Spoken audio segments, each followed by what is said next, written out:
தொழில், அதே போல மக்களுடைய வேலை உள்ளிட்ட அம்சங்களை ஒட்டி அப்படிப்பட்ட பெருமை என்பது இந்த மாநகருக்கு கிடைத்தது.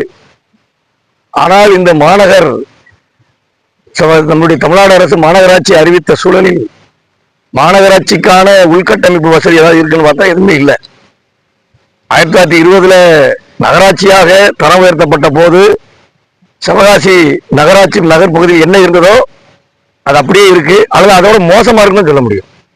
சாலைகளா இருக்கலாம், வார்கால் வசதியா இருக்கலாம், இதர உள்கட்டமைப்பு வசதிகளா இருக்கலாம். ஆனா இந்த மாநகராட்சி அறிவிக்கப்பட்ட பிறகு தமிழக அரசு மத்திய அரசு பல கோடிகளை ஒதுக்கியதாக சொல்லப்படுது. அந்த கோடிகள் ஒதுக்குனதெல்லாம் இந்த சிவகாசி மாநகரத்தினுடைய எந்த எல்லைக்கும் வரல. யார் ஒதுக்கி கொண்டு போயிட்டாங்கன்னு தெரியல. அதனுடைய விளைவுதான் இந்த மேம்பால பணிகள்.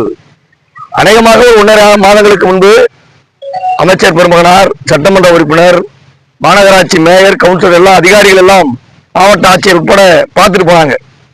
நாங்க இப்ப மறுபடியும் என்ன வேலை நடந்திருக்குன்னு மார்க்சிஸ்ட் கம்யூனிஸ்ட் கட்சியினுடைய தலைவர்கள் தோழர்கள் இங்கே பார்வையிட வந்தபோது அமைச்சர் வந்தபோது எப்படி இருந்தது அப்படியே இருக்கு. அன்னைக்கும் இந்த நம்முடைய இந்த மேம்பாலத்துடைய 2 பக்கம் இருக்கக்கூடிய தடுப்பு சுவரில் வண்ணம் பூசுற பணி நடந்தது, இன்னமும் நடந்து கொண்டு இருக்கிறது. அப்படி என்று சொன்னால் இந்த பாலத்தினுடைய பணிகள் எவ்வளவு படு மோசமாக, மிகவும் நீங்க அதாவது ஆமை வேகத்தோட மோசமாக நடந்துகிட்டு இருக்கிறத பார்க்கிறோம். இது இப்படியே போச்சுன்னா அவங்களுடைய திட்ட எல்லை என்பது இந்த பாலத்தினுடைய பணிகள் மிக மந்தமாக இந்த சிவகாசி பகுதி மக்களுக்கு ஒரு பேரதிர்ச்சியாக இன்னைக்கு இருக்கு அப்படிங்கிறத பார்க்கிறோம். பாலத்தினுடைய துவக்க பணிகள் அநேகமாக ரொம்ப அசுர வேகத்தில் நடந்தது.